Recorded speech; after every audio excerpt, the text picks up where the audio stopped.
비 오는 밤의 전장에서 이야기는 시작됩니다. 시체 더미의 한가운데 서 있었죠. 그는 100배에 달하는 가속 노화 효과를 받고 있었음에도 불구하고 고대 신의 유적을 완전히 클리어했습니다. 단검을 든 한 여자는 진펑이 인상적이라 칭찬하며 심판의 눈이라는 신성한 유물을 가져가기로 마음먹습니다. 부상당한 진펑은 죽음 직전 동생 진샤오유에게 왜 배신하냐고 물었습니다. 진샤오유는 차갑게 진펑이 부모님이 데려온 입양아에 지나지 않는다고 분명하게 말했습니다. 그녀는 피를 나누지 않아 그를 오빠로 여기지 않았습니다. 송페이라는 금발의 남자가 나타나 진펑이 쓸모 있었다고 말합니다. 그는 그녀의 어깨에 손을 얹고 신성한 유물을 든 채 진펑 덕분에 자신과 진샤오유가 이것을 얻을 수 있었다며 미소 지으며 감사 인사를 전합니다. 진펑의 수명을 완전히 흡수하기 위해 그는 몸에 박힌 영혼 흡수 칼날을 얻으려 애썼습니다. 그는 진펑에게 자신의 작별 선물이 마음에 드는지 묻습니다. 진펑은 부모님 사후 진샤오유를 홀로 키웠고 학업도 뒷바라지했습니다. 그리고 세상의 게임이 나타난 후에도 그녀를 위해 수없이 목숨을 걸었죠. 하지만 배신한 그녀를 보며 사람을 잘못 봤다고 깨달았죠. 진샤오유는 부모님 사망 후 진펑이 자기 삶에 끊임없이 간섭하며 통제했다고 분명히 말합니다. 이전에는 송페이와 자신을 보호하는데 그가 필요해서 쓸모가 있었지만 이제 신물을 손에 넣었으니 그의 가치는 완전히 사라졌다는 것이었죠. 송페이는 진샤오유는 자기가 잘 돌봐주겠다며 진펑의 목숨을 끊으려 달려들었습니다. 죽음이 다가오자 진펑은 절대 용서치 않겠다고 다짐합니다. 말이 채 끝나기도 전에 송페이는 목숨을 앗아갔습니다. 2025년 유일한 화폐가 수명의 신들에 버려진 게임이 세상에 나타났습니다. 죽으면 수명을 잃고 몬스터를 죽이면 수명을 얻게 됩니다. 플레이어는 수명을 써서 게임 속 능력을 현실로 가져왔죠. 강한 자는 맨손으로 탱크를 부수고 칼로 비행기를 베며 심지어 맨몸으로 핵폭발을 견딜 수도 있었습니다. 그 순간부터 세상은 급변했고 혼돈이 퍼져나갔습니다. 그는 여동생과 함께 살아남기 위해 수많은 고난을 견디며 간신히 세계 100대 강자 반열에 들었습니다. 그는 끝없는 위기를 극복했으며 수도 없이 죽음의 문턱을 넘나들었습니다. 마침내 고대 신의 유적을 정복하고 심판의 눈이라는 신물을 손에 넣게 되었습니다. 마침내 정상에 오를 자격을 갖췄지만 그 성공의 대가가 유일한 가족의 배신일 줄 누가 알았을까요? 그의 모든 노력은 방해물에 불과했으며 모든 고군분투는 다른 사람의 성공을 도왔을 뿐이었다. 다시 살 수 있다면 자신만을 위해 싸우겠다고 맹세했습니다. 그런데 그때 진펑은 눈을 떴습니다. 놀랍게도 그는 자신의 방에 있었습니다. 그는 벌떡 일어나 앉아 이곳이 현실임을 깨달았습니다. 죽었다고 기억했지만 혼란스러웠습니다. 하지만 폰을 켜자 2025년이라는 것을 알았습니다. 창밖을 내다보니 아름다운 도시가 보였고 그는 9년 전 버려진 게임이 강림했던 날로 돌아왔음을 깨달았습니다. 다음 날 그의 여동생 진샤오유가 문을 박차고 들어왔습니다. 진펑이 집에서 커피를 마시는 것을 보자 그녀는 왜 전화를 받지 않냐며 화를 내고는 쓰레기통을 걷어찼습니다. 진펑은 버려진 게임이 강림한 날 자신이 송페이 문제로 진샤오유와 크게 다퉜다는 것을 기억해냈습니다. 벽에는 송페이의 포스터가 붙어 있었습니다. 게임이 강림하기 전 송페이는 제법 유명한 지하 아이돌이었고 진샤오유는 그의 광팬이었습니다. 송페이는 겉보기에는 화려했지만 사실은 수많은 팬들을 기만하여 돈을 갈취하고 그들의 몸까지 농락한 완전한 악당이었습니다. 진펑은 진샤오유가 사기당하지 않도록 그 녀석과 어울리는 것을 늘 막았습니다.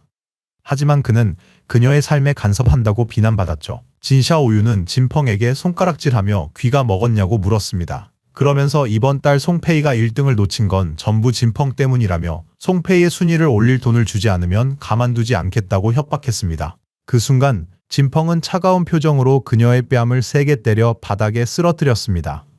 뺨은 붓고 코피가 터지며 눈물까지 흘러내렸습니다. 진펑이 자신을 때렸다는 사실을 믿을 수 없었죠. 날카로운 눈빛으로 진펑은 그녀와 말다툼할 생각도 시간도 없다는 걸 분명히 했습니다. 계속 지저대면 입을 찢어버리겠다고 경고하면서요. 그는 그녀의 머리 위로 신용카드를 던졌습니다. 그러면서 이 돈은 부모님께서 남기신 것이며 지금까지 아무리 상황이 어려웠어도 단 한 푼도 손대지 않았다고 설명했습니다. 부모님을 봐서라도 너 같은 수준으로 놀아주지 않겠지만 한 가지는 분명히 했습니다. 오늘부터 너 같은 동생은 없다고요. 샤오유는 울기 시작했고 분노를 참을 수 없었습니다. 진펑은 전생에 진샤오유를 보호하기 위해 너무나도 많은 기회들을 포기했습니다. 심지어 위험한 탐험이 필요한 수많은 비밀 보물과 던전들까지도 놓치고 말았죠. 그는 수면제 몇 알을 꺼내 물과 함께 삼켰습니다. 그는 이 짐 없이 어디까지 갈지 궁금했습니다. 이번에는 전생의 게임에 대한 이해도를 바탕으로 모두를 앞서기로 결심했고 이제부터 진샤오유는 스스로 알아서 해야 했습니다. 그리고 송페이는 주인공이 직접 처단하기로 마음먹었죠. 잠이 든 진펑은 선택의 전당에 나타났습니다. 처음 이곳에 왔을 때부터 그리워했던 곳이었죠. 그때는 너무 긴장해서 직업을 선택하고 떠나는데 몇 시간이 걸렸지만 이번에는 더 빨라야만 했습니다. 전생의 진샤오유를 지키려 전사를 택했습니다. 전사가 약하진 않았지만 올바른 선택은 아니었습니다. 이제 진샤오유라는 짐이 없으니 훨씬 더 빨리 솔프를 할 수 있을 겁니다. 기동성과 반응 속도가 가장 중요했기에 진펑은 1초도 망설이지 않고 암살자 클래스를 선택했습니다. 그런데 예상치 못한 일이 발생했습니다. 신의 유물 심판의 눈이 성공적으로 귀속되었다는 시스템 메시지가 떴죠. 심판의 눈이 활성화되었고 패시브 권능이 있었습니다. 진펑은 버려진 게임에 들어가자마자 자동으로 최고 등급의 직업과 재능을 얻게 될 것이었습니다. 주인공은 심판의 눈이 자신에게 연동된 것을 보고는 그제야 어떻게 된 일인지 깨닫고 충격에 빠졌죠. 유물이 주인을 인식하는 한 도둑 맞더라도 쓸모가 없을 것이고 아마 이것이 그가 환생한 이유일 것이라고 믿었습니다.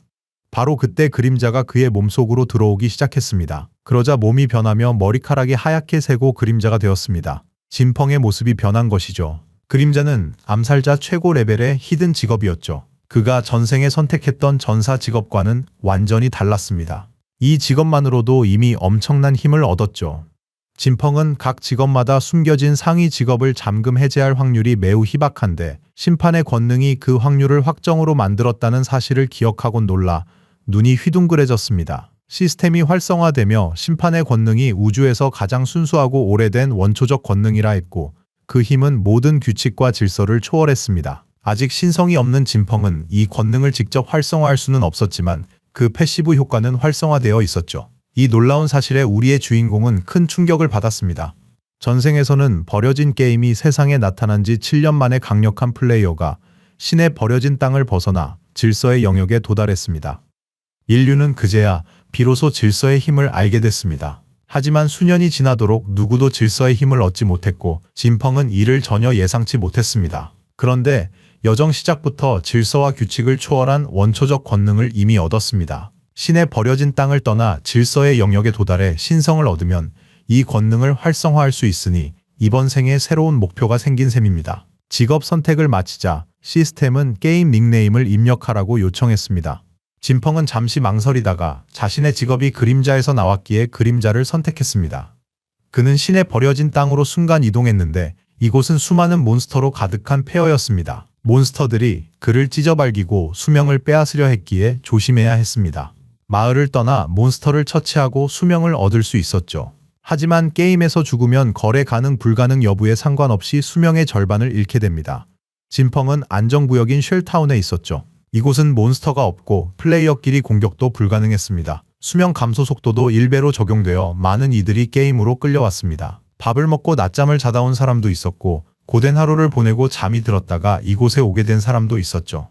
모두의 시선은 진펑에게 집중되었습니다. 그의 직업이 무엇인지, 왜 다른 직업들과 달라 보이는지 아무도 몰랐습니다. 단검을 보자 그는 암살자임을 알았습니다. 머지않아 각 나라의 강력한 인물들이 차례로 나타나 이 세계의 질서를 다시 세울 예정이었습니다. 진펑이 앞서려면 기다릴 수 없었죠. 기회는 기다려주지 않으니까요. 그때 남자 셋과 궁수 하나가 마을로 순간이동했어요. 몬스터 사냥 중 플레이어가 죽으면 마을로 돌아오게 되거든요. 야생 몬스터가 너무 강해서 플레이어들은 분노하고 당황했어요. 몬스터에게 한번 물리자마자 모두 목숨을 잃었죠. 고작 레벨 1 크롤러와 싸우고 있었는데도 말입니다. 그럼에도 셋이 힘을 합쳐 체력을 3분의 1밖에 깎지 못했는데 죽어서 수명이 절반으로 줄어든 겁니다. 그들은 궁수 리지에게 어떻게 해야 할지 물었습니다. 진펑은 그녀를 관찰하며 궁수가 당궁부터 시작한다는 걸 떠올렸고 그녀도 히든 직업임을 깨달았습니다. 리지도 진펑이 히든 직업임을 알아차렸습니다. 그녀는 웃으며 함께 팀을 짜겠냐고 물었습니다. 바깥 몬스터들이 너무 강해서 혼자서는 감당 못하겠다고요. 자신의 팀은 이미 한 번 전멸해서 경험도 있다고 했습니다. 진펑은 거절하고 가던 길을 갔습니다. 리치의 동료들은 그가 고수인 척한다며 비웃었습니다. 자기들 5이 덤벼도 못 잡은 몬스터를 혼자서 잡을 리가 없다는 거였습니다. 그들이 보기에 진펑은 죽음을 자초하고 있었습니다. 리치는 시스템으로 진펑의 가명이 그림자인 것을 알았습니다. 진펑이 마을 출구 쪽으로 걸어가는 동안 리치는 그가 어떤 스킬을 가졌는지 알아내기 위해 그를 따라가기로 했습니다. 몬스터 정보도 얻고 진펑의 죽음도 볼 수 있으니 그녀는 미소 지을 수밖에 없었죠. 신들에게 버림받은 땅은 위험하고 불안한 곳이었죠. 리치 일행은 몰래 진펑을 뒤쫓기 시작했어요. 어쩌다 이곳에 왔는지는 몰랐지만 단연간의 게임 경험으로 그녀는 재빨리 그룹을 만들었습니다. 하지만 마을 밖에서 마주친 첫 몬스터에게 전멸당하고 말았죠. 이 몬스터는 레벨 1 플레이어가 상대할 적이 아님을 알았습니다. 리지 일행은 진펑의 첫 무기가 자기네 암살자 것과 다르자 분개했습니다. 그는 단검을 가졌지만 진펑은 짧은 칼날을 가지고 있었죠. 암살자는 진펑이 자신보다 빠르다는 사실에 질투를 느꼈습니다. 암살자로서 민첩성은 가장 높아야 하는데 말이죠. 게다가 진펑의 복장도 자신과 달랐습니다. 진펑이 심상치 않다고 생각한 리지는 그를 미행해 중요한 정보를 얻으려 했습니다. 진펑이 그들을 응시하기 시작했고 리치는 들켰을까 하는 마음에 재빨리 몸을 숨겼습니다. 우리 주인공은 그림자 은신 기술로 흔적 없이 그 자리에서 사라져 그림자가 되었습니다. 리지와 일행은 그가 흔적도 없이 사라지자 당황했습니다. 일행의 암살자는 이것이 투명화를 부여하는 초기 은신 능력임을 알아차렸습니다. 진펑이 투명해진 것이었죠. 리지는 마을로 돌아가 자신들을 강화할 방법을 찾기로 했습니다. 밖은 너무 위험했기 때문이죠. 이미 한 번 죽어 수명이 절반 줄어든 상태였습니다. 그들은 숨겨진 보물을 얻기 위해 NPC를 찾아다녔습니다. 그림자 은신은 일정 시간 은신하는 스킬이었습니다. 공격하면 모습이 드러나고 은신 해제 후 첫 타격은 데미지가 증가합니다.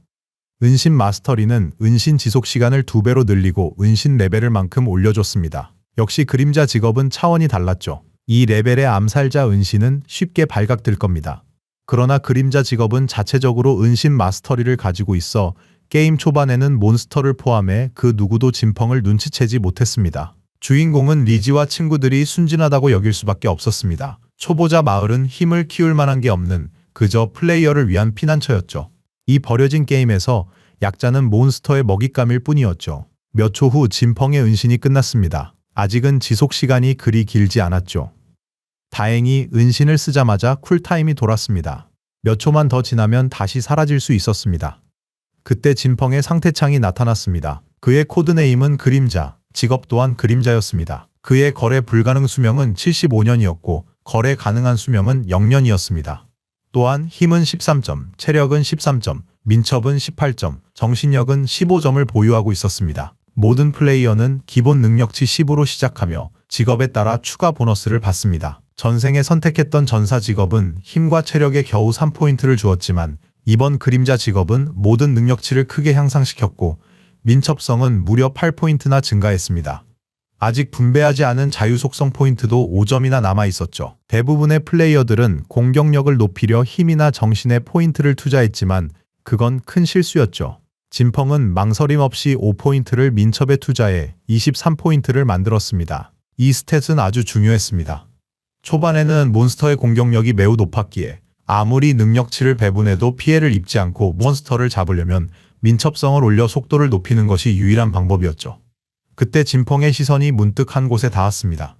나무 뒤편에 몬스터 한 마리가 있었습니다. 일반 등급 1레벨 크롤러가 진화 중이었기에 진펑은 경계 태세를 갖췄습니다. 녀석이 계속 수명을 흡수하는 것을 보고 그는 4명의 플레이어 그룹을 몰살시킨 것이 바로 이 몬스터임을 즉시 알아차렸습니다. 그리고 크롤러는 진펑의 존재를 감지했죠. 체력이 깎여 약간 부상을 입은 상태였습니다. 몬스터가 공격했지만 진펑은 점프로 피했습니다.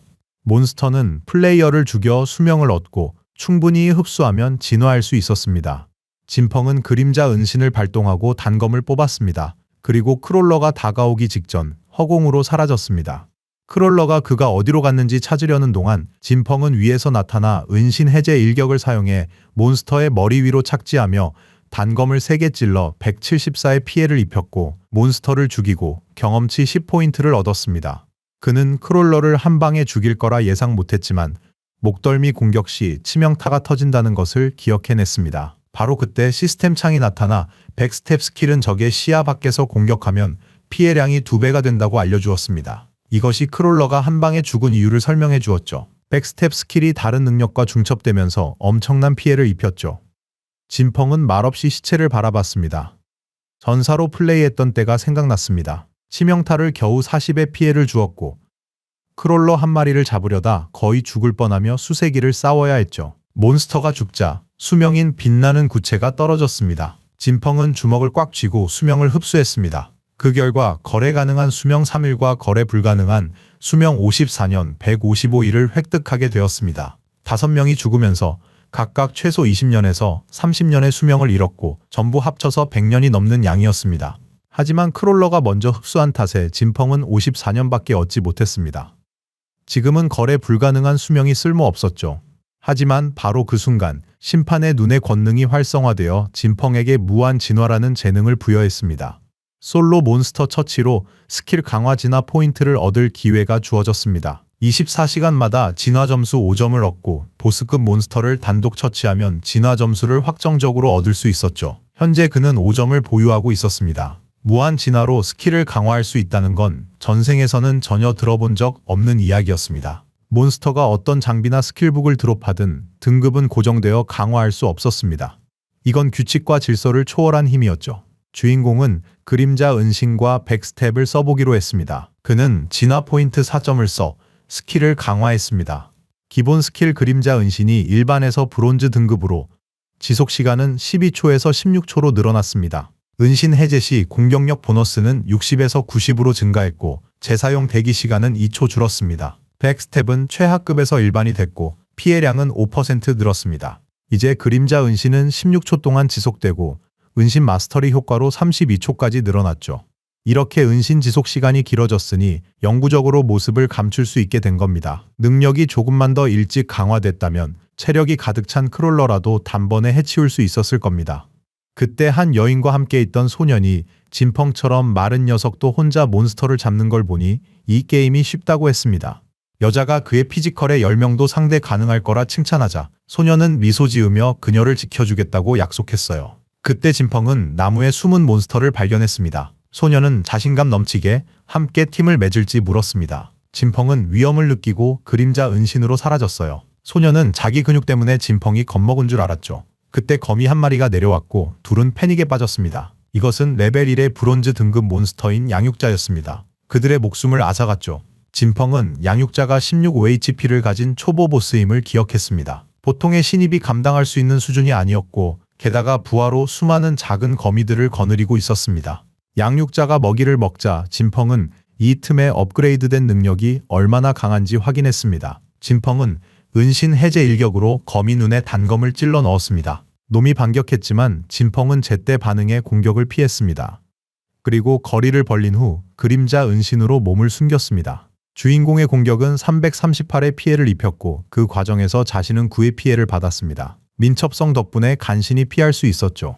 진펑의 체력은 130이었는데 만약 거미의 공격을 제대로 맞았다면 즉사했을 겁니다. 자신의 공격이 보스에게 300 넘는 피해를 입힌 것에 감탄했습니다. 분노한 양육자는 주변의 나무들을 모조리 두 동강 내버렸습니다. 진펑은 몬스터들이 지능이 높아 가만히 공격당하고만 있지는 않을 거란 걸 알았습니다. 거미는 진펑의 위치를 알아내려 무차별 공격을 퍼부었죠. 작은 거미들조차 경계하고 있어 함부로 돌진할 수 없었습니다. 거미가 한눈을 파는 사이 진펑은 그 기회를 놓치지 않고 돌을 던져 복부를 정확히 맞췄고 299의 피해를 입혔습니다. 진펑은 또 돌을 집어들었고 그의 예상은 정확했습니다. 주 피해는 은신 기습 스킬과 직업 스킬 강화 보너스에서 나온다는 걸 깨달았죠.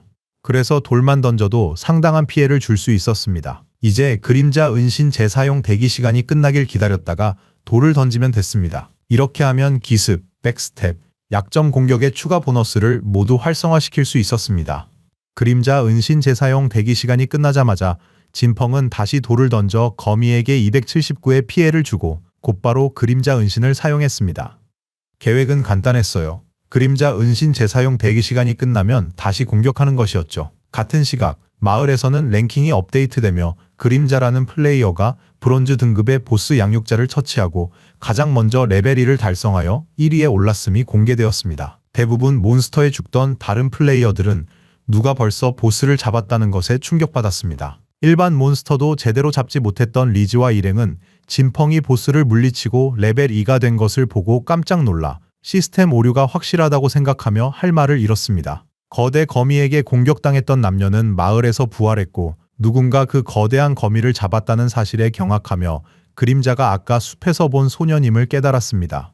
다시 숲, 시스템은 진펑이 보스 양육자를 처치하여 경험치 300포인트와 진화 포인트 2점을 획득했다고 알렸습니다. 또한 쉘타운의 레벨 순위표가 잠금 해제되어 주인공은 명성 1점을 얻었습니다. 진펑은 거미의 수명을 흡수하기 시작했습니다.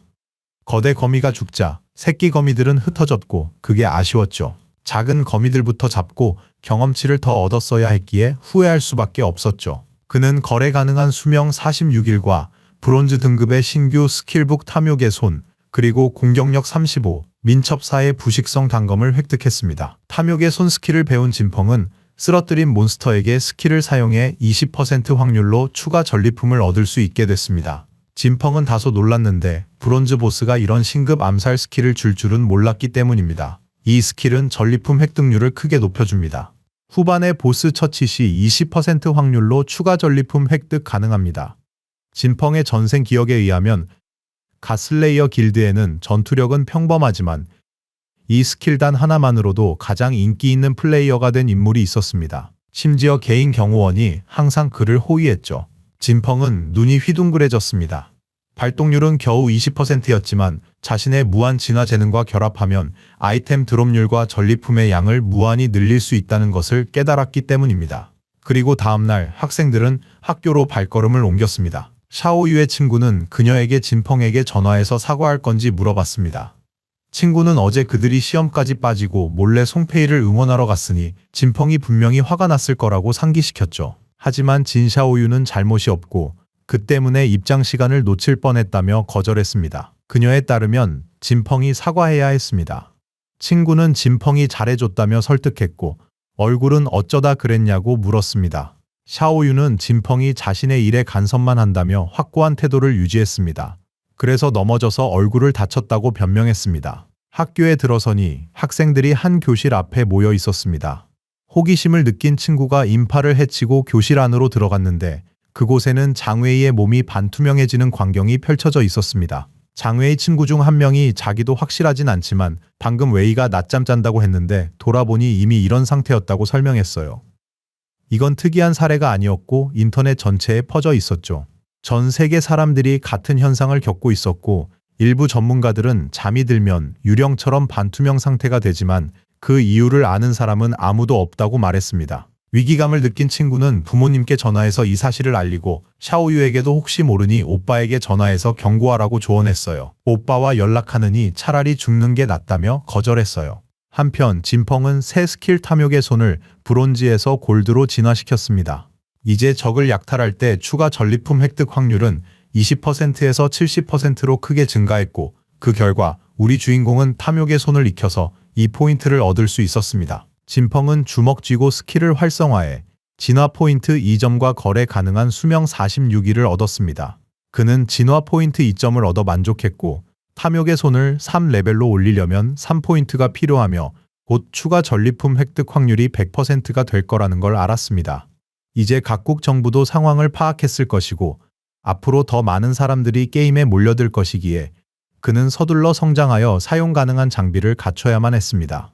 진펑은 청동 등급 부식성 단검을 장착해 공격력 35, 민첩 4를 얻었습니다. 그는 몬스터들의 주의를 끌지 않기 위해 그림자 은신을 활성화했습니다. 이 게임의 스킬과 장비가 현실 세계로 추출될 수 있다는 사실이 곧 알려질 것이고 그렇게 되면 세상은 혼돈에 빠질 것이라는 것을 알았기 때문이죠. 스킬과 장비 추출에는 두 조건이 필요했습니다. 첫째는 레벨 10 달성, 둘째는 충분한 거래 가능 수명 확보였습니다. 잔챙이 몬스터 잡는 건 시간이 오래 걸려 더 강한 보스를 찾아 나섰죠. 주변을 살피며 걷던 진펑은 싸우는 소리에 절벽으로 향했고 몇몇 플레이어들이 이 레벨 질주 포식자와 싸우는 모습을 보게 되었습니다. 마침 더 강한 보스를 찾던 진펑에게 질주 포식자는 완벽한 등장이었죠. 몬스터가 공격했지만 방패와 철퇴를 든 플레이어가 쉽게 막아냈습니다. 그는 왕멍이었습니다. 진펑은 여기서 그를 만날 줄 몰랐지만 소문이 사실임을 깨달았죠. 왕멍이 버려진 게임에 처음 들어왔을 때 히든 직업 플레이어들로만 팀을 꾸렸다는 소문이 있었습니다. 그의 팀원 6명 모두 히든 직업 유저였죠. 왕멍은 신성한 방벽을 소환하여 몬스터를 물리쳤습니다. 그는 히든 직업인 신성 방패 전사였는데 일반 전사보다 기본 능력치가 무려 2배나 높았고 심지어 선천적으로 무적 스킬까지 보유하고 있었죠. 몬스터가 한눈판 사이 마법사가 소환한 파이어볼이 녀석의 팔에 정확히 명중했습니다. 그녀는 예언자라는 마법사 계열 히든 직업으로 일반 마법사보다 2배의 마법 피해를 입힐 수 있었고 예언의 파이어볼 스킬까지 보유하고 있었습니다. 팀의 궁수는 날카로운 눈의 사수라는 숨겨진 직업을 가졌습니다. 이 직업은 일반 궁수보다 2배 높은 능력치와 내장된 속사 스킬을 부여했습니다. 사제는 신탁 사제 클래스로 일반 사제보다 치유력이 2배 높고 그룹 치유 능력까지 갖추고 있었습니다. 궁수와 마법사가 함께 공격했지만 몬스터는 손쉽게 공격을 피하고 왕멍을 공격하여 그를 후퇴시켰습니다. 궁수는 원거리 공격이 전혀 통하지 않자 이 보스가 너무 빨라서 당황해버렸습니다. 사제가 왕멍을 치료했고 힐러들이 치유하는 동안 계속 공격하는 게 보스를 물리치는 최선이라고 판단했어요. 몬스터의 체력을 서서히 깎으려는 왕멍을 보며 진펑은 그가 너무 낙관적이지만 가장 중요한 것을 간과하고 있음을 알아챘습니다. 이곳은 야생이었고 전투가 길어지면 다른 몬스터들이 몰려들 것입니다. 바로 그때 왕멍의 뒤에 2마리의 몬스터가 나타났습니다. 진펑은 그들이 검붉은 진흙을 뒤집어 쓴 2레벨 일반 몬스터 타락자이며 원거리 공격에 특화됐음을 알아챘습니다. 팀의 검사가 몬스터들에게 달려들어 하나를 공격했습니다. 그는 진펑이 처음 보는 히든 직업을 가졌습니다. 공격은 33의 피해를 주었고 검사는 몬스터들의 방어력이 엄청나게 높다는 것을 순식간에 알아차렸습니다. 타락자는 검사에게 진흙을 베꼈습니다. 그건 발묶기였고 이동 속도가 느려졌죠. 다른 타락자는 마법사를 쫓았고 그녀는 눈물을 흘리며 도망쳤습니다. 바로 그때 진펑이 눈 깜짝할 사이에 나타나 몬스터의 목을 베어버렸습니다. 441의 피해를 입히며 마법사를 구하자 모두가 충격에 빠졌습니다. 진펑의 공격은 강력해서 타락자를 단숨에 쓰러뜨렸습니다. 마법사는 대체 누가 자신들을 도왔는지 알 수 없어 혼란에 빠졌고 검사는 검을 짚고 겨우 몸을 일으켜 세웠습니다. 그는 누군가 2레벨 타락자를 단칼에 해치우는 것을 보고 충격에 빠졌습니다. 반면에 자신들은 1레벨 타락자 한 마리를 잡는데 10초나 힘을 합쳐야 했습니다. 타락자가 공격하려 했지만 진펑이 번개처럼 움직여 몬스터 목을 베었습니다. 검사는 두려움에 떨며 리지에게 누구인지 봤냐고 물었습니다. 그녀는 당황하며 보지 못했다고 말했습니다. 왕멍은 일어서서 정신 차리라고 말했습니다. 그는 속으로 진펑이 자기들 편이기를 바랐습니다. 이제 질주 포식자만 남았고 그는 나뭇가지에서 지켜봤습니다. 이 레벨 타락자 2마리를 처치한 보상으로 그는 경험치 40점, 진화 포인트 1점, 일반 등급의 독다트 스킬북, 그리고 거래 가능한 수명 8일을 얻었습니다. 진펑은 중거리 독 공격에 완벽한 독 다트를 망설임 없이 진화시켰습니다.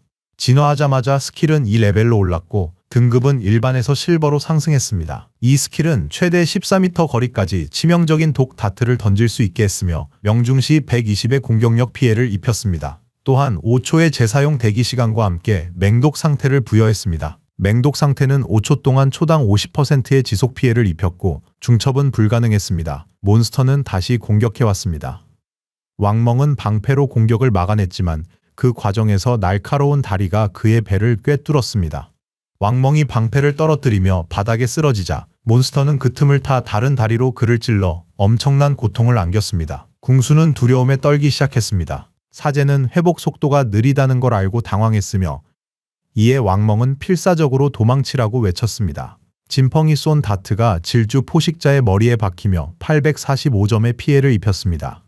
마법사와 궁수는 보스 체력이 한 방에 반이나 줄어든 것을 보고 경악했습니다. 몬스터와 왕멍은 동시에 고통으로 몸부림치기 시작했고 몬스터의 상처에서는 맹독이 뿜어져 나오면서 결국 몸체가 바닥으로 쓰러져 324의 피해가 여러 차례 가해졌습니다. 진펑이 90% 이상 피해를 입혔으니 전리품은 그의 몫이었습니다. 그리고 질주 포식자를 처치한 대가로 경험치 600포인트를 얻어 레벨 3이 되었고 진화 포인트 2점과 거래 가능한 수명 55일을 획득했습니다. 독 다트의 지속 데미지가 클래스의 패시브 스킬을 활성화시킬 줄은 몰랐던 겁니다. 은신한 채 다트를 무한으로 던질 수 있게 되었으니 초중반엔 그를 막을 자가 아무도 없었죠. 몬스터 시체에서는 전리품이 쏟아져 나오기 시작했습니다. 왕멍은 몬스터가 입은 데미지 양을 보고 충격에 빠졌고 몇 초 뒤 전리품은 사라져버렸습니다.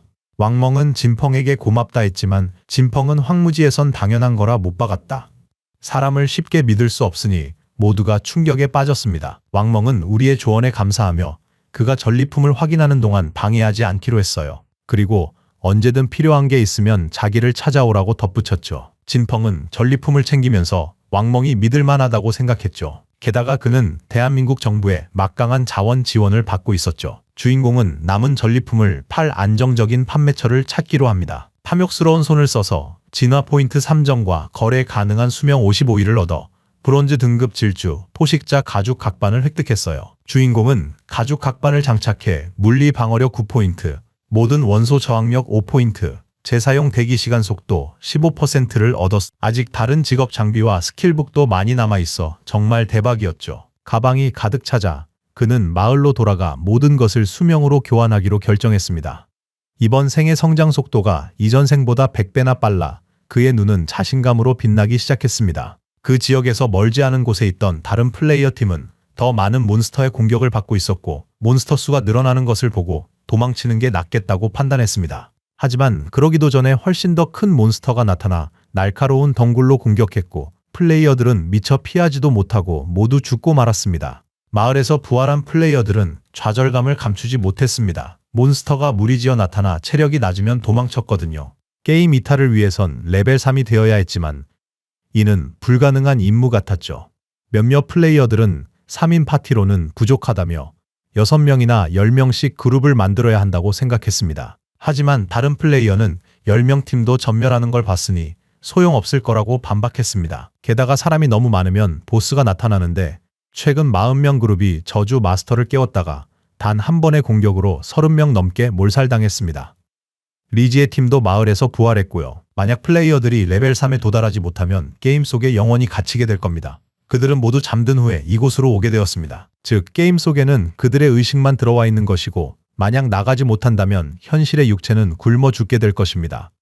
리지는 대체 게임이 왜 이렇게 어려운지 답답해했습니다. 그녀의 친구는 벌써 3번이나 죽어서 거래 불가능한 수명이 10년도 채 남지 않았다며 이러다간 현실에서도 죽게 될 거라고 불안에 떨었습니다. 이게 진짜인지 아닌지 몰라도 리지는 더 이상 죽으면 안 된다는 것을 알았습니다. 섀도우가 레벨 3인 걸 보고는 어떤 꼼수를 쓴 게 분명하다며 혼란스러워했습니다. 이 게임을 벗어나기 위해 그가 레벨 3까지 이끌어야 함을 알았습니다. 주먹 쥔 채 팀원들에게 이 사실을 알리라 명했습니다. 섀도우 도움으로 레벨 3을 달성해야만 했죠. 현실로 돌아가면 그에게 현금 1000만 원을 주기로 결심했습니다. 모두 충격받았지만 섀도우는 1000만 원을 무시할 리 없었습니다. 숲으로 돌아온 주인공은 레벨 2 오염자를 쓰러뜨려 경험치 20포인트와 진화 포인트 1을 얻었습니다. 몬스터의 수명을 흡수한 후 진펑은 진화 포인트가 충분하다고 판단하고 모아둔 5포인트를 사용해 탐욕스러운 손을 진화시키기로 합니다.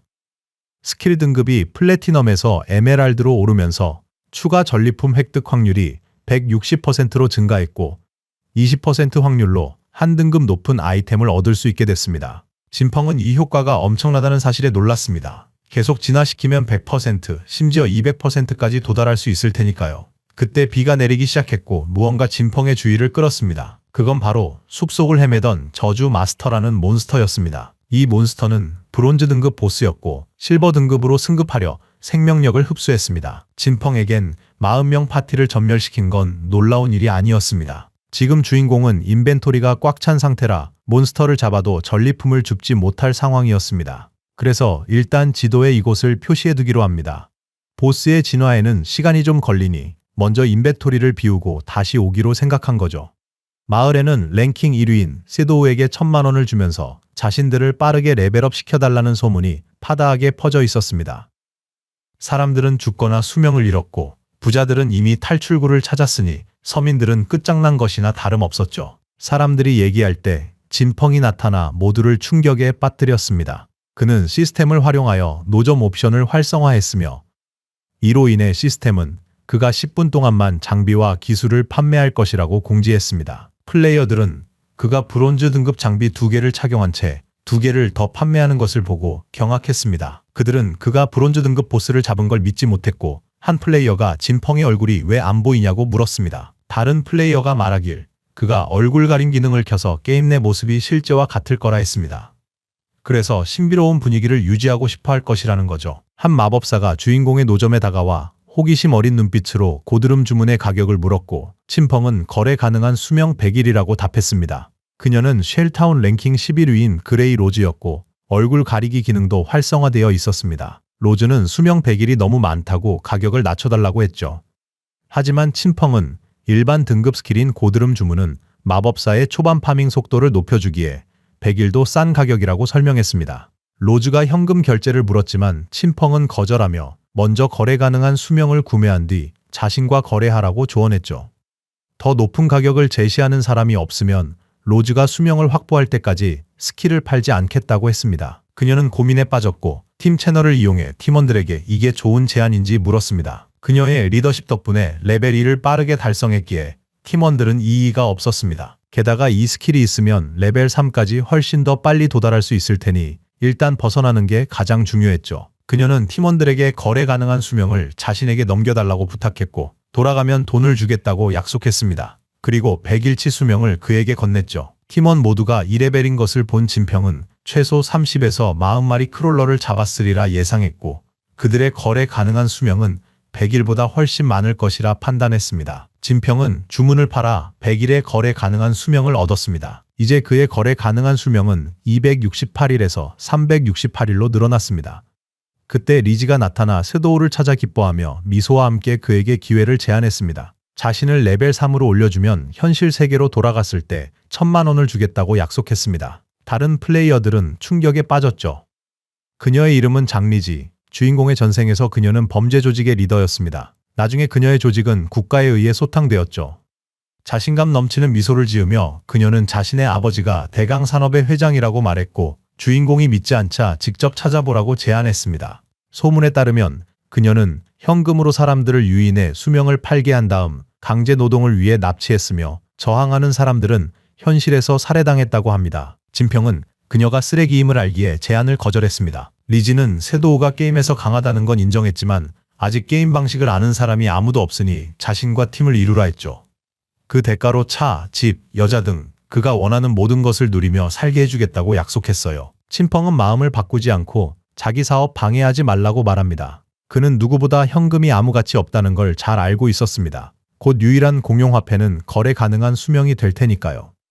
리지는 거만하게도 현실 세계라면 그에게 제대로 본때를 보여줬을 거라 말했습니다. 살기 어린 표정으로 친펑은 한마디만 더 하면 그녀의 수명이 0이 될 때까지 죽여버리겠다고 경고합니다. 리지와 친구들은 압박을 느끼고 망설일 틈도 없이 그 자리를 벗어나 달아났습니다. 몇 분 뒤 주인공은 가판대 마지막 아이템인 브론즈 등급의 빛나는 로브를 팔았어요. 이제 그가 가진 거래 가능한 수명은 총 546일이었습니다. 물건을 전부 팔았으니 이제 저주 마스터를 처리하러 갈 시간이었습니다. 그는 몸을 숨겼습니다. 아무도 몰랐지만 거래 가능한 수명은 스킬을 현실로 가져올 수 있었고 곧 이 게임은 현실 세계를 혼돈에 빠뜨릴 예정이었습니다. 사람들이 자랑스러워했던 현실 배경과 더불어 개인의 힘만이 중요해질 것입니다. 리지와 팀원들은 그 지역을 떠났습니다. 그들은 숨이 가빴고 리지는 서도우가 자신을 거절하고 위협까지 했다고 말합니다. 그녀는 현실로 가면 그를 찾아 죽이기로 맹세합니다. 그녀가 생각에 잠길 때 라오마오라 불리는 마오 리준이 그녀에게 다가옵니다. 라오마오는 자신이 2레벨이며 게임 레벨업 비법을 안다고 주장합니다. 그는 섀도우가 거절한 천만 제안을 받아들여 리지와 팀이 3레벨이 되도록 돕겠다고 말합니다. 경계한 리지는 라오마오에게 꼼수가 뭐냐고 묻습니다. 라오마오는 원래 비밀로 하는 꼼수지만 리지를 위해 특별히 알려주겠다고 합니다. 그는 이 상황에선 레벨업을 위해 모든 능력치를 민첩성에 투자해야 한다고 말합니다. 이렇게 하면 몬스터보다 달리는 속도가 빨라져서 다치지 않고 이길 수 있다는 거죠. 모든 포인트를 힘에 투자했던 리지는 충격을 받습니다. 그녀는 라오마오의 제안을 받아들이지만 섀도우보다 약하니 500만만 주겠다고 합니다. 라오마오는 서도우가 강하긴 하지만 그렇게 큰 돈을 거절한 게 이상하긴 했다며 그 제안을 받아들입니다. 한편 진봉은 지도에 표시한 장소에 도착했습니다. 여전히 은신 중인 그는 몬스터가 실버 등급으로 진화했으며 주변 회색 안개는 여전히 진화 중임을 보여줍니다. 몬스터의 골드 등급 진화에 대여섯 시간 걸린다는 걸 알고 맹독 다트 스킬을 활성화합니다. 기다릴 수 없었던 그는 독침을 날렸고 은신 공격 덕분에 몬스터에게 659의 피해를 입혔습니다. 이후 독은 초당 219포인트의 지속적인 피해를 줬습니다. 그는 실버 등급 보스의 체력이 브론즈보다 두세 배 많다는 것을 알기에 그림자 자랭으로 재빨리 몬스터에게 달려듭니다. 갑자기 몬스터가 손에 엄청난 양의 마법 에너지를 모으기 시작했고 그 크기가 점점 커졌습니다. 진풍은 맹독 다트 스킬을 두세 번만 더 맞추면 된다고 생각했습니다. 하지만 몬스터가 갑자기 강력한 공격으로 주변을 파괴했습니다. 이 몬스터는 한 번에 넓은 지역에 피해를 주는 스킬을 가진 마법형 보스라고 설명합니다. 맹독 다트를 날린 후 재빨리 물러나 간신히 공격 범위에서 벗어났습니다. 아직 투명한 그는 현재 체력과 방어력으론 몬스터 공격을 정면으로 받아내지 못할 것임을 깨달았습니다. 전투가 이어지자 몬스터는 다음 공격을 준비했습니다. 거대한 몸체가 그를 향하자 그는 제사용 대기 시간을 보며 침착하게 전장을 조심스럽게 가로질렀습니다. 그의 은신 스킬은 아직 준비되지 않아서 보스가 약점을 보일 때까지 기다려야 했습니다. 계획은 간단했습니다. 기다렸다가 정확히 공격한 뒤 몬스터가 반격하기 전에 사라지는 것이었죠. 잠시 후 몬스터가 비틀거리며 주위가 흐트러졌고 이때가 기회였습니다. 기다리지 않고 바로 맹독 다트 스킬을 사용했습니다. 공격은 정확히 명중해 659 피해를 입혔습니다. 거의 곧바로 독이 퍼지기 시작했고 몬스터의 체력은 초당 219씩 깎여 나갔습니다. 위험을 감지한 몬스터는 도망치려 했지만 친펑은 절대 놓아주지 않았습니다. 그는 집중하며 몬스터를 끈질기게 쫓았고 몬스터는 거의 쓰러져가 도망치려던 시도는 아무 소용이 없었죠. 재빠른 움직임으로 친펑은 사라졌다가 몬스터의 머리 위로 나타나 그대로 땅에 내리꽂았습니다. 시스템은 곧바로 그의 승리를 알렸습니다. 실버 등급 보스를 처치한 것입니다. 그의 앞에는 알림이 쏟아졌습니다. 그는 총 1800 경험치를 획득하며 레벨 3에서 레벨 5로 순식간에 수직 상승했습니다. 또한 사진화 포인트와 놀랍게도 124일에 거래 가능한 수명을 받았습니다. 보스 하나 잡고 레벨이 2 오르며 추가 진화 포인트를 얻은 걸 보고 그는 씩 웃었습니다. 몬스터 시체가 전리품으로 변하자 그는 진화 스킬 탐욕스러운 손을 썼고 시스템 창이 전리품 수집을 알리자 허공이 일렁였습니다. 보상은 예상보다 훨씬 좋았습니다. 진화 포인트 4점과 124일에 거래 가능한 수명을 추가로 얻어 수익이 2배가 됐죠. 그는 이 엄청난 보상에 만족스러운 미소를 지었습니다. 보너스를 2개나 바로 받다니 엄청나네요. 그는 실버 등급 보스에게서 총 12 진화 포인트와 372일에 거래 가능한 수명을 얻었습니다. 보상을 확인하던 중 예상치 못한 보너스와 함께 또 다른 시스템 알림이 떴습니다. 탐욕스러운 손해 부가 효과로 획득한 아이템 중 하나가 실버에서 골드로 등급이 올랐습니다. 그는 골드 등급 아이템 알림을 흥미롭게 봤습니다. 탐욕스러운 손이 왜 옥등급 스킬인지 알만했어요. 전리품을 원래 품질 이상으로 강화했으니까요. 그의 시선은 흩어진 전리품으로 향했습니다. 장비가 대여섯 개 떨어졌지만 가방에 남은 공간은 10칸 뿐이었습니다. 보스를 잡고 매번 돌아가면 시간 낭비라 생각하며 한숨을 쉬었습니다. 이럴 때 저장 반지 같은 아이템이 있으면 딱인데 말이죠. 진봉이 전리품 중에서 특정 아이템을 확인하려는 순간 갑자기 쉘타운으로 화면이 전환됩니다. 그곳에 왕맹팀의 마법사가 빛과 함께 나타났고 그녀의 얼굴에는 안도감이 가득했습니다. 왕맹 덕분에 마침내 돌아온 거죠. 남은 팀원들이 도착해 감사를 표했습니다. 왕맹의 리더십 덕분에 3레벨을 달성하고 무사히 돌아올 수 있었다고 말이죠. 하지만 왕맹은 모두의 노력 덕분이라며 칭찬을 겸손히 넘겼습니다. 허나 마법사는 아쉬움을 떨칠 수 없었습니다. 숲에서 진봉을 친구로 추가했어야 했다며 한숨을 쉬었다. 아마 그때 온몸이 진흙투성이어서 그랬을 거예요. 팀원은 새 옷 입으니 멋져서 그 신비로운 플레이어도 다시는 거절 못할 거라며 그녀를 안심시켰습니다. 그들이 대화하는 중에 마을에 시스템 공지가 울렸습니다. 순위표가 업데이트되었습니다. 섀도우가 5레벨에 도달했습니다. 이 소식에 마을의 플레이어들은 충격에 빠졌습니다. 섀도우가 3레벨에서 5레벨로 급성장한 것을 믿기 어려워했죠. 강력한 보스를 물리쳤다는 설명밖엔 없었죠. 다른 플레이어는 10분 전 섀도우가 광장에서 여유롭게 장비를 팔고 있었는데 이제 이런 일이 생겼다고 말했습니다. 다른 남자가 자기 여동생이 18살인데 섀도우가 마음에 들어한다면 가족에게 큰 수확이라고 했죠.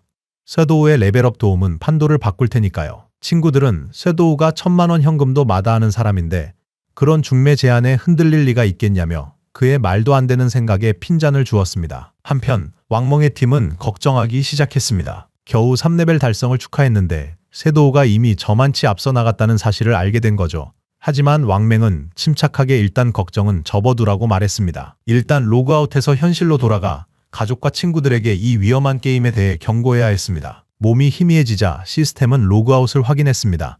왕멍의 마지막 말은 진지했죠. 세상이 혼란스러워진다면 사랑하는 이들을 대비시켜야 했습니다. 장면은 현실로 바뀝니다. 왕멍이 눈을 뜨자 다급한 목소리가 반장을 찾았죠. 그는 평범한 플레이어가 아니었으니까요.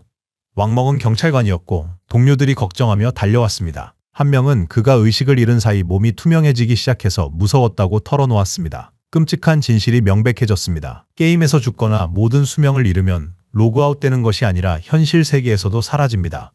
그러나 이런 공포에 잠겨 있을 시간은 없었습니다. 왕멍은 자리에서 일어나 심각한 일이 생겼다며 모두를 소집했습니다. 누군가 왕멍에게 보고에 대해 묻습니다. 왕멍은 자신과 팀원들이 파티를 맺었고 각자 숨겨진 직업이 있어서 게임에서 유리했는데도 몬스터 한 마리에게 전멸당할 뻔했다고 설명합니다. 마지막 순간 섀도우라는 미지의 플레이어 덕분에 겨우 살아남았습니다. 왕멍은 보고서가 정확하다고 확인하며 섀도우가 도왔을 당시 3레벨이었다고 그의 엄청난 성장을 설명합니다. 하지만 왕멍팀이 그 레벨에 도달했을 때 섀도우는 이미 5레벨로 무려 2레벨이나 올라서 있었습니다. 이 소식에 고위 장교들은 걱정하기 시작했습니다. 그들 중 한 명이 당연한 질문을 합니다. 섀도우가 세계 최강의 플레이어가 된 건가요? 어떻게 그렇게 빨리 레벨업했죠? 추측이 시작되자 왕멍은 섀도우가 고레벨 보스 몬스터를 처치했거나 그만큼 대단한 일을 했을 거라고 말합니다. 세부 사항을 궁금해하던 다른 장교가 이상한 점을 발견합니다. 왕멍의 말로는 섀도우가 우릴 구할 때 이미 3레벨이었는데 정말이라면 왜 다른 이들처럼 로그아웃 안 했을까요? 어쩌면 현실 세계에서 기다리는 가까운 가족이나 친구가 없는 걸까요? 한 여성 장교가 대담한 생각을 내놓습니다.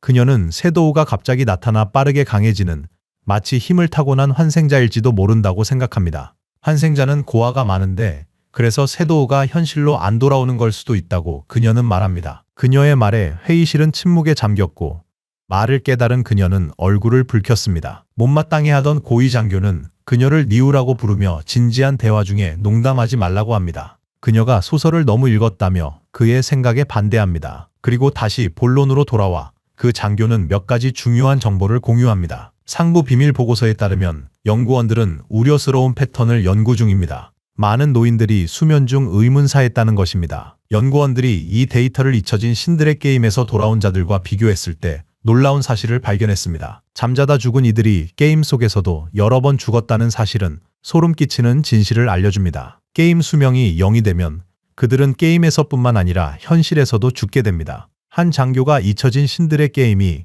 자신들이 이해하기 어려운 변칙적인 존재라며 우려를 나타냅니다. 지휘관도 동의하며 우리가 고차원에서 온 미지의 존재들에게 침략당하고 있는 것일 수도 있다고 말합니다. 이 무거운 이야기에 회의실은 정적에 휩싸입니다. 지체 없이 지휘관은 긴급 안건으로 넘어갑니다. 그는 상부, 아마도 정부로부터 긴급 명령이 내려왔다고 모두에게 알립니다. 모든 장교들은 각자의 위치에서 선발대를 조직하여 잊혀진 신들의 게임에 진입해 가능한 한 많은 정보를 수집해야 합니다. 이것은 더 이상 단순히 경찰의 문제가 아니게 되었습니다. 정부는 이 위기 해결을 위해 특수부대를 창설 중이며 문제의 심각성이 전 세계적임을 강조합니다. 모든 국가가 이 새로운 현실을 탐구하고 이해하려고 서두르고 있으며 뒤처진다면 국제적 위상을 잃게 될 것입니다. 국가 안보를 위해 그들은 수단과 방법을 가리지 않고 정보를 수집해야 합니다.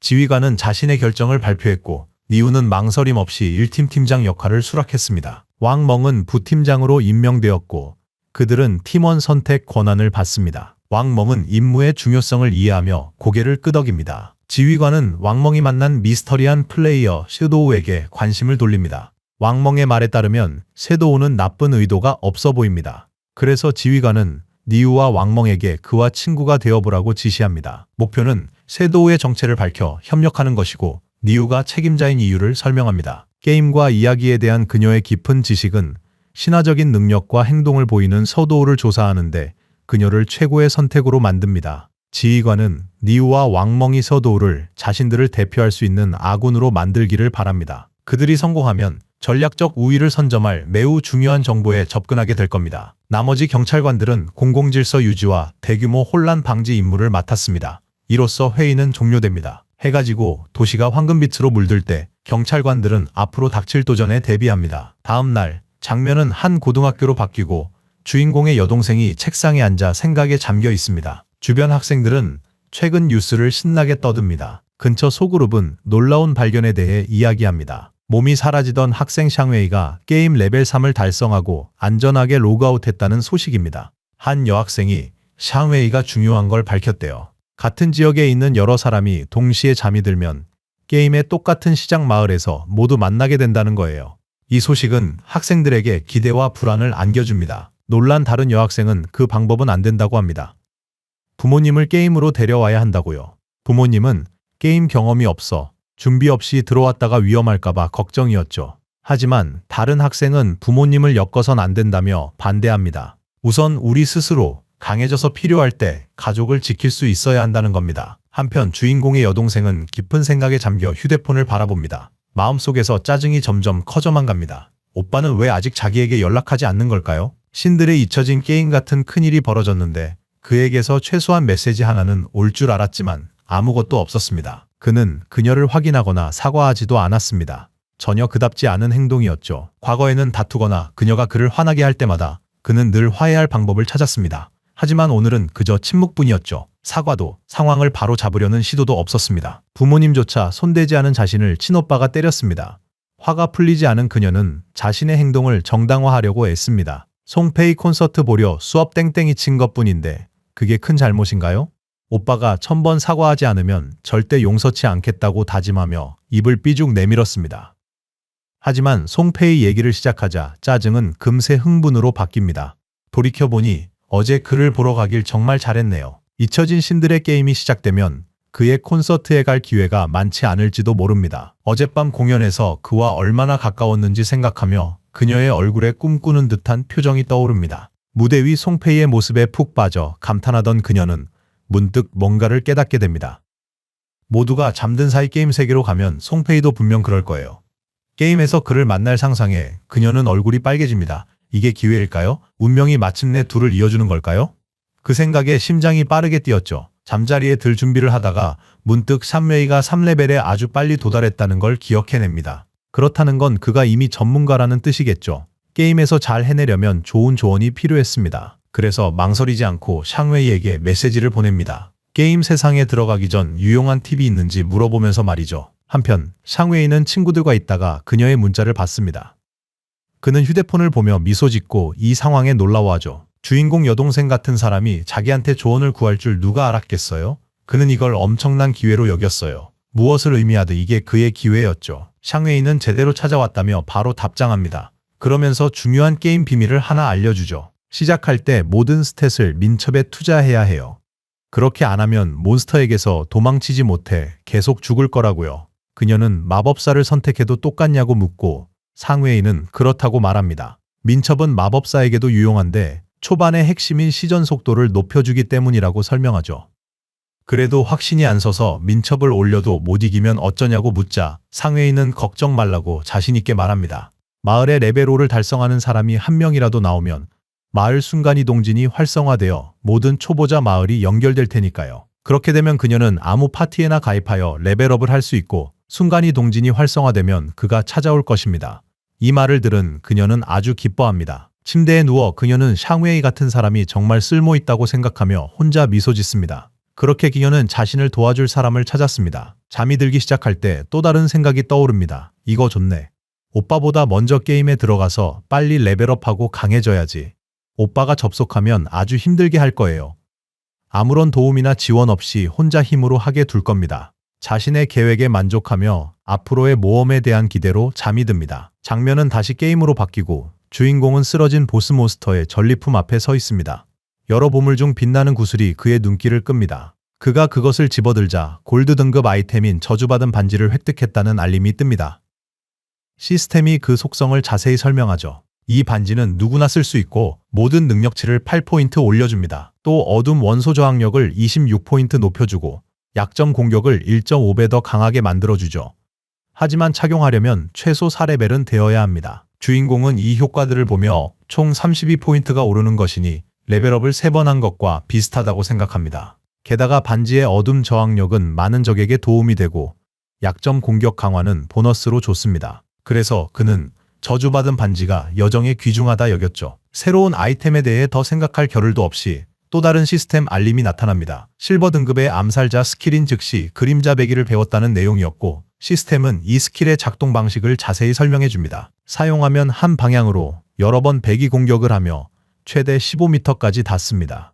또한 5초간 일시적인 무적 상태가 되며 2.1m 폭의 경로에 있는 모든 적을 3번 공격합니다.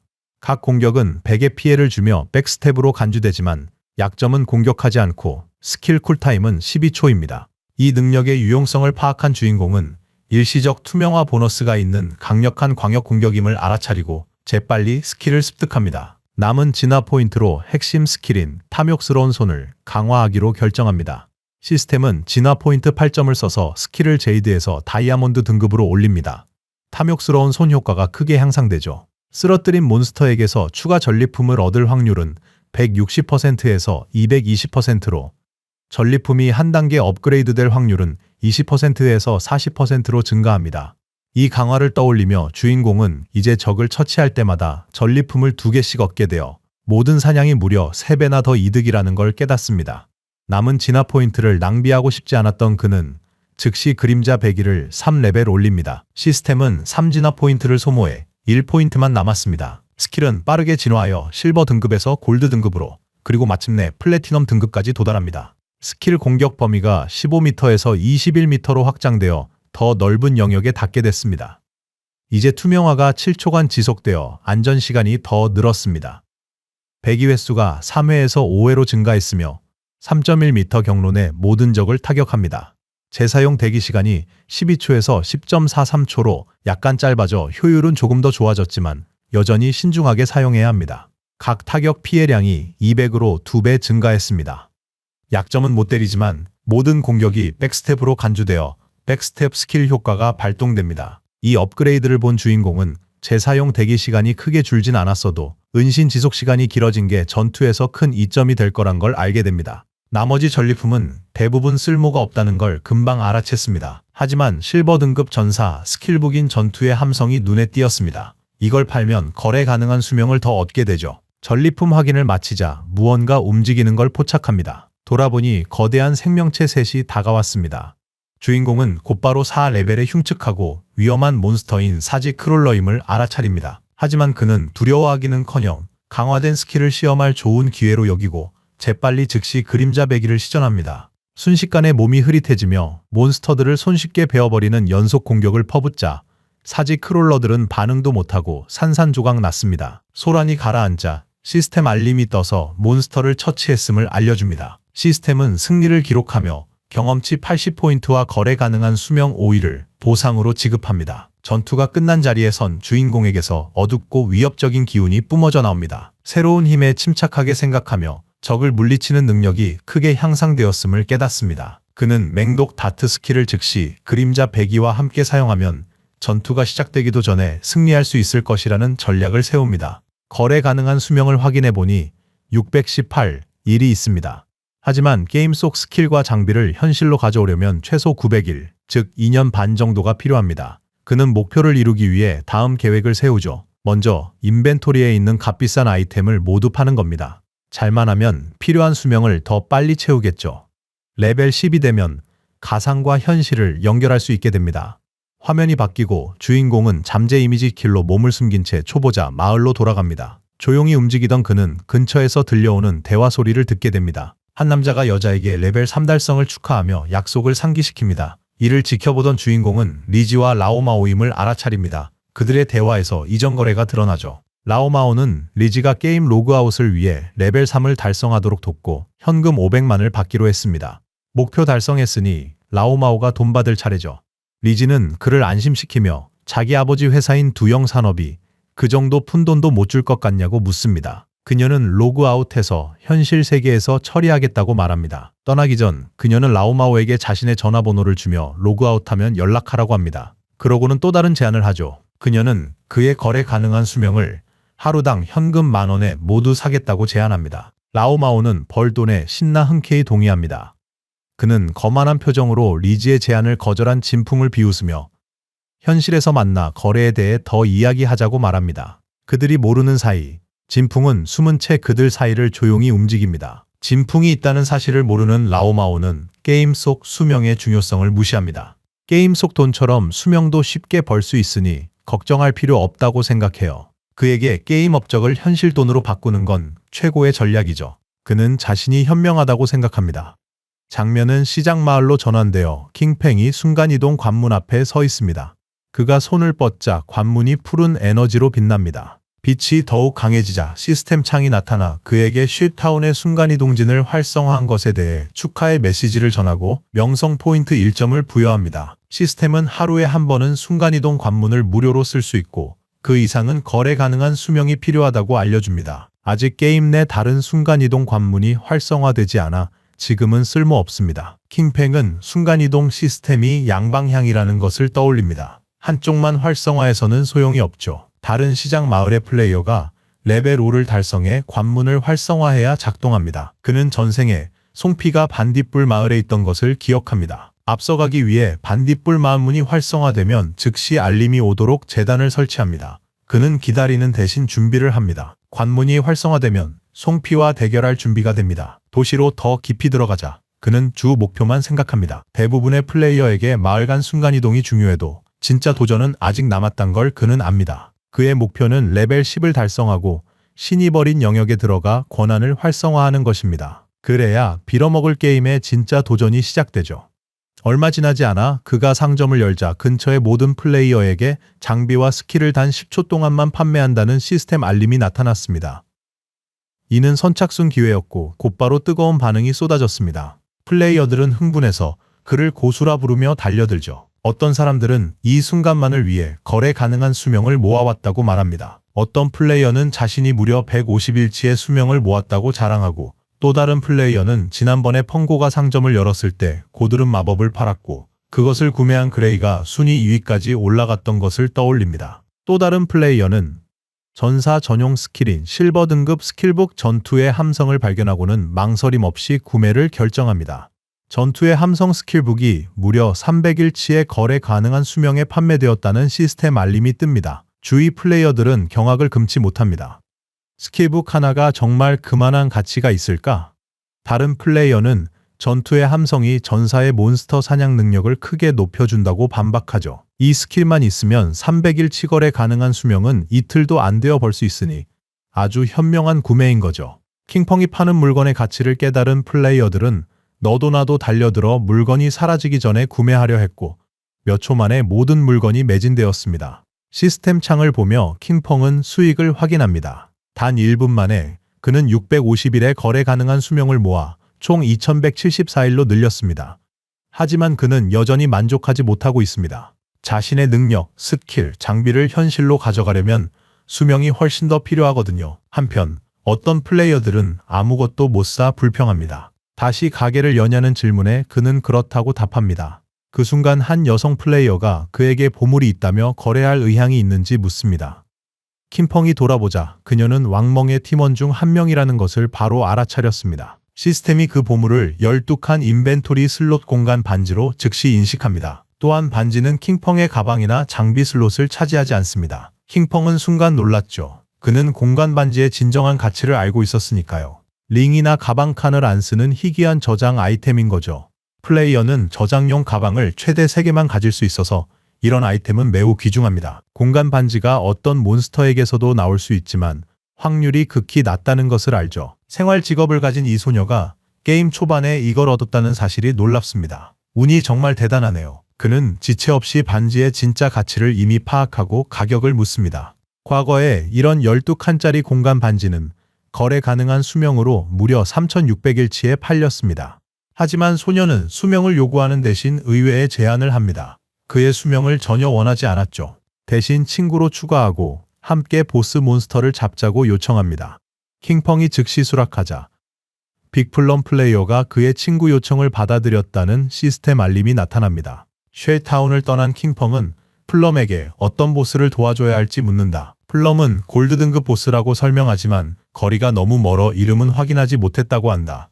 늪지대의 낡은 배에 위치한다고 킹펑은 깜짝 놀란다. 설마 황금 유령선일까? 이 배는 모든 레벨에서 나타나는 희귀한 특수 보스임을 안다. 출연율이 매우 낮지만 과거엔 드랍 장비로 인해 대형 길드들의 치열한 싸움이 있었습니다. 이 몬스터를 발견하는 것만으로도 큰 싸움이 벌어질 수 있죠. 하지만 플럼 말로는 이번 황금 유령선은 아마 5레벨 정도라 가장 잡기 쉬운 버전일 거라 생각한답니다. 그래도 플럼이 시장 마을 근처에서 희귀한 보스를 찾은 것이 궁금합니다. 어떻게 된 일인지 머리를 굴려보죠. 공간 반지, 왕맹팀, 운 좋게 나타난 골드 등급 보스. 문득 한 가지 생각이 스쳤다. 혹시 그녀가 전생의 소문 속 행운의 잉어일까? 그는 과거의 속삭임을 떠올렸다. 왕맹팀에 누군가 돌아다니기만 해도 희귀 보스, 보물상자, 숨겨진 궁전, 고대 사원 등을 찾아낼 정도로 운이 엄청나다는 소문이 돌았죠. 예전엔 그저 정보를 숨기려는 핑계로만 생각했다. 하지만 플럼을 보니 소문이 사실이고 바로 눈앞에 있다는 걸 깨닫죠. 생각에 잠겨 그녀를 빤히 보며 의미를 알아내려 합니다. 플럼은 시선을 느끼고 얼굴을 붉히며 왜 그러냐고 묻습니다. 정신을 차린 펑은 아무것도 아니라며 다시 갈 길에 집중합니다. 그들이 시장 마을의 정문을 나설 때 근처에 숨어있는 그림자를 눈치채지 못합니다. 대머리 플레이어가 나무 뒤에서 움직임을 지켜봅니다. 장면이 바뀌고 험악해 보이는 한 무리의 플레이어들 앞에서 장발의 남자가 대머리 플레이어들에게 위엄있게 말합니다. 그는 과거 자신의 팀을 이끌고 샌드시티 군주를 정복했던 승리들을 말하죠. 그는 자신을 따르면 게임에서 성공할 거라고 대머리 플레이어들에게 자신있게 말합니다. 말이 채 끝나기도 전에 킴펑을 감시하던 플레이어가 목표물이 여자와 마을을 떠났다고 보고했고 보스는 비웃습니다. 그는 킴펑이 그저 어린애라서 예쁜 얼굴에 쉽게 현혹될 거라며 그 소식에 비웃었습니다. 그는 지체 없이 무리를 모아 출발하라고 명령합니다. 이제 움직일 때가 된 거죠. 한편 마을을 벗어나 여정을 계속하는 동안 킹펑은 플럼 일행을 돕기 위한 조건을 제시합니다. 보스 드롭템 중 플럼이 쓸 수 있는 장비나 스킬북은 그녀에게, 나머지는 자신에게 달라고 말합니다. 플럼은 잠시 생각하더니 왕명 같은 다른 파티원들은 이 거래에서 무엇을 얻게 되냐고 묻습니다. 킹펑은 파티 역할이 다양해서 암살자 장비가 꼭 나온다는 보장은 없다고 설명하죠. 만약 그렇게 되면 싸워도 아무 이득이 없으니 불공평하죠. 플럼은 그의 말을 이해하고 제안을 수락하며 작은 부탁을 건넵니다. 만약 팀장이나 다른 파티원 장비가 나오면 할인된 가격에 팔아달라고 요청하고 킹펑은 수락합니다. 조건 합의가 끝나자 플럼은 왕명과 나머지 파티원들이 게임에 다시 접속하면 보스가 있는 곳으로 가자고 말합니다. 하지만 한참을 걷다 보니 어디로 가는지 알 수 없었죠. 킴펑이 목적지를 말해주자 그제야 그녀는 알아챕니다. 지금 골드 등급 보스 몬스터를 잡으러 간다니 플럼은 깜짝 놀라죠. 말도 안 되는 생각이었어요. 킹펑은 암살자, 자신은 마법사인데 말이죠. 그는 몸을 숨겨도 저런 강한 적 공격은 못 버텨요. 초반에 단둘이 골드 등급 보스와 맞서는 건 자살행위나 다름없지만 킹펑은 침착하고 자신만만합니다. 그는 플럼을 전투에 끼워줄 생각이 없습니다. 그는 플럼이 지켜보는 동안 홀로 보스를 상대할 계획이었지만 플럼은 그의 자신감에도 믿기 어려웠습니다. 그가 강해도 골드 등급 보스를 혼자 잡는 건 불가능하죠. 그에게 더 물어보려던 찰나 킹펑이 무언가 감지하고 갑자기 멈춰섭니다. 아무 말 없이 잔상 스킬을 써서 순식간에 사라져버립니다. 플럼은 그 자리에 멍하니 남겨졌죠. 무슨 일이 일어난 건지 주위를 둘러봅니다. 분명 바로 옆에 있었는데 이제는 텅 빈 공간만 남았어요. 혼란스러워 그를 불러보지만 대답 없이 침묵만 흐릅니다. 한편 나무 뒤에 숨은 대머리 일당은 킹펑과 플럼을 멀리서 지켜봤습니다. 그 리더는 자신들이 우위에 있다고 확신하며 비웃었죠. 그런데 한 플레이어가 이상한 점을 발견했습니다. 킹펑이 사라진 겁니다.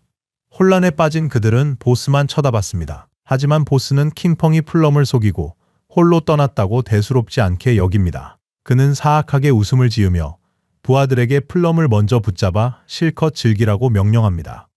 그들이 돌진하자 보스는 자신을 따르면 잘 될 거라던 약속을 상기시켰다. 이제는 여자까지 저절로 굴러 들어온다고 말이죠. 하지만 그들이 다가가자 검은 그림자가 눈앞에 나타납니다. 우두머리는 소용돌이치는 검은 기운을 보고 미소를 잃은 채 멈춰섭니다. 그의 눈에는 혼란이 스칩니다. 이게 뭐지? 반응할 틈도 주지 않고 킴펑이 순간 그림자 배기 스킬로 순식간에 끝내버립니다. 차가운 빛이 허공을 가르며 무리는 생명 없이 쓰러집니다. 그들은 영문도 모른 채 갈기갈기 찢겨나갑니다. 킹펑은 그림자 속으로 다시 사라지듯 흔적도 없이 사라집니다. 시스템 알림이 떠서 그의 키를 확인시켜줍니다. 플레이어 5명을 처치하고 거래 가능한 수명 12일을 얻습니다. 그는 시체를 스쳐보지만 아무 생각도 없습니다. 전리품은 언급할 가치도 없었습니다. 그에게 이들은 저레벨 몬스터 둘 잡는 것과 같았죠. 아무 일 없다는 듯 킹펑은 무심한 표정으로 플럼 옆에 다시 나타납니다. 플럼은 영문도 모른 채 그가 갑자기 사라졌던 이유를 묻습니다. 킹펑은 몇 명이 쫓아와서 마을로 돌려보냈다고 말합니다. 플럼은 처음엔 만족하는 듯 했지만 이내 호기심이 발동해 질문을 쏟아내기 시작합니다. 그녀는 잠시 자리를 비운 줄 알았다며 그의 투명화가 참 편리하겠다 농담하죠. 그는 아무도 모르게 볼일 볼 수 있다고 농담합니다. 킹펑은 대화가 이상하게 흐르자 말을 끊으며 말합니다. 그는 집중해서 서두르라 재촉합니다. 골드 등급 보스를 잡으러 가야 하기 때문입니다. 같은 시각 쉐타운 땅이 빛나기 시작하더니 킹펑의 여동생이 힐러로 나타났습니다. 그녀는 마법 지팡이를 보고 깜짝 놀랐습니다. 지팡이를 든 그녀는 모든 게 실제 같다고 느꼈고 심지어 감촉까지 느껴졌습니다. 플레이어들은 그녀가 또 다른 신입인 것을 알아보고 시선을 고정했습니다. 히든 클래스인 생명 희생을 얻고 강력할 거라 생각하며 기뻐했습니다. 이 클래스만 있으면 송페이의 관심을 사로잡을 수 있다고 굳게 믿었어요. 지금 송페이가 어디에 있는지, 시작점에 대한 비밀을 알고 있는지 걱정됐습니다. 킹펑이 사라진 생각에 분노로 눈을 번뜩였습니다. 온종일 그녀를 챙기더니 정작 중요한 순간에는 전혀 믿을 수가 없었습니다. 이제 히든 클래스도 얻었고 장위가 레벨업도 도와주기로 했으니 더는 신경 쓰지 않기로 했습니다. 이제부터 킹펑은 혼자 알아서 해야 할 거예요. 더 이상 신경 써주지 않을 테니까요. 순위표로 시선을 돌린 그녀는 1위인 섀도우가 6레벨인 것을 보고 충격에 빠졌습니다. 장위는 고작 3레벨이면서 자기가 얼마나 대단한지 자랑했던 걸 생각하니 화가 치밀어 올랐죠. 진정한 고수 섀도우를 깨달은 그녀는 섀도우 옆에 붙어 있으면 장위보다 빠르게 레벨업할 수 있다 생각했습니다.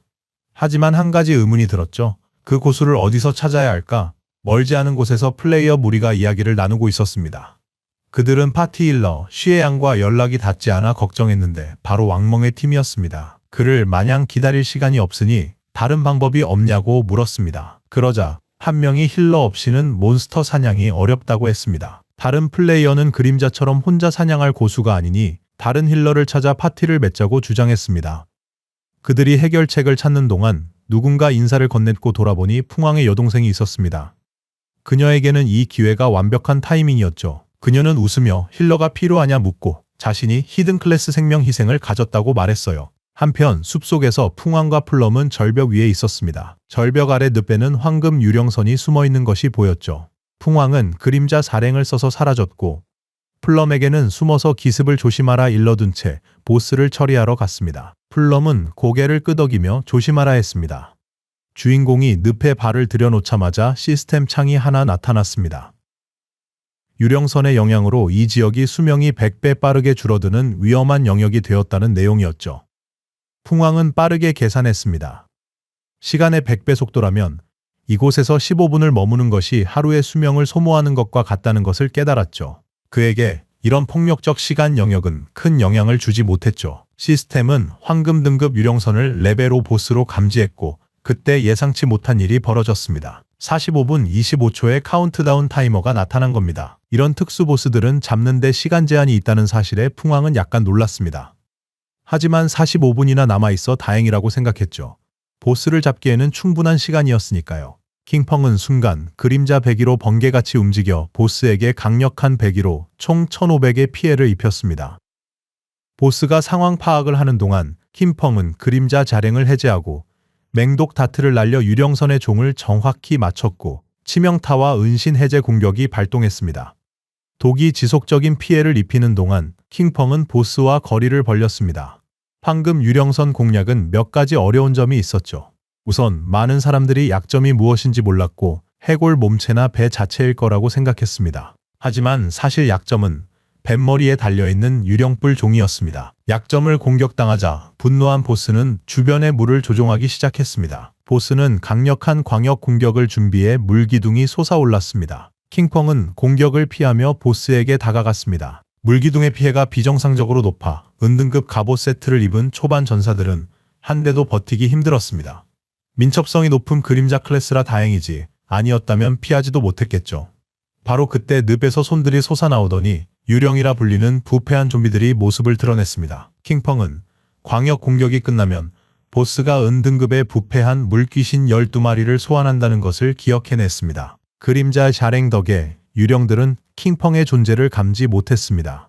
부패한 물귀신 12마리가 공격 태세였고 대부분의 파티는 정신 못 차릴 상황이었죠. 설상가상으로 황금 유령선은 3분마다 부패한 물귀신을 소환했습니다. 만약 제때 처리하지 못하면 녀석들의 수가 점점 불어나 결국 파티원들 모두 전멸하게 될 겁니다. 하지만 처음부터 은신 상태였기에 유령들은 그를 감지하지 못할 겁니다. 완벽한 각을 찾으면 됐죠. 순간 그림자 배기로 빠르게 움직여 모든 유령을 한 번에 해치웠습니다. 그가 몬스터를 처리할 때 플럼은 절벽에서 지켜봤습니다. 랭킹 1위 고수 섀도우의 힘임을 깨닫고 얼굴을 붉히며 몸을 떨었습니다. 그는 흔적 없이 나타나고 사라져 그녀에게 너무 강했습니다. 눈 깜짝할 사이에 보스가 반격할 기회도 주지 않고 체력의 절반 이상을 깎아버렸습니다. 그런데 놀랍게도 킹펑이 리틀 블랙이라는 별명으로 부르며 채팅을 걸어왔고 곧 죽을 것이라고 말해 그녀를 충격에 빠뜨렸습니다.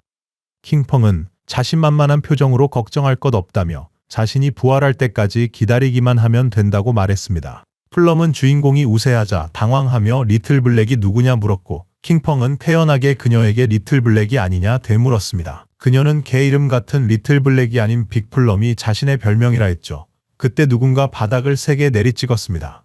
이전에 주인공이 죽였던 그 남자였죠. 이번에는 팀원 전체를 데리고 나타나 방심했다며 분노했습니다. 왕년엔 전설들을 쓰러뜨렸는데 이제 꼬맹이에게 당하고 있다며 그때 부하 한 명이 좋은 소식을 들고 달려왔습니다. 절벽에서 그 여자를 찾았고 섀도우가 절벽 아래에서 혼자 보스에게 도전 중이라는 소식이었죠. 이번엔 팀원 전체를 데려왔으니 그를 죽일 수 있다며 리더는 결의에 찼습니다. 늪지대에선 보스가 분노했고 배의 종이 빛났습니다. 킹팽은 4단계로 가장 상대하기 어려웠고 보스는 광석을 들어 강력한 파도를 만들었습니다. 체력이 절반이 되자 영혼의 파도를 쏩니다. 그 파도가 늪 전체로 퍼져나가자 플럼의 눈이 공포로 커졌습니다. 영혼의 파도의 주인공의 은신 스킬이 무력화되었고 그의 발밑에서 무언가 나타났습니다. 다음 순간 강력하고 거대한 물기둥이 그의 몸을 가두며 1059의 피해를 입혔습니다. 시스템은 그의 사망을 확인했습니다. 주인공은 거래 불가능한 수명 326년과 거래 가능한 수명 1087일을 잃었습니다. 절벽에 있던 리더는 킹팽이 고수 소리 몇 번 듣더니 거만해졌다며 흡족해했습니다. 그가 보기엔 혼자 골드 보스에 덤비는 주인공은 정말 바보였죠. 땅에 떨어진 킹팽의 수명을 본 길드원들은 미친 듯이 달려가기 시작했어요. 이렇게 큰 광구라면 최소 100일치의 수명은 들어있을 거라며 섀도우가 부자였다는 걸 이제야 알게 되죠. 체력이 얼마 남지 않은 보스를 처치하고 주인공의 수명까지 챙기려 했으나 한 발짝 내딛는 순간 그들은 하늘로 순간이동했습니다. 길드장은 무슨 일이 일어난 건지 혼란스러워했습니다.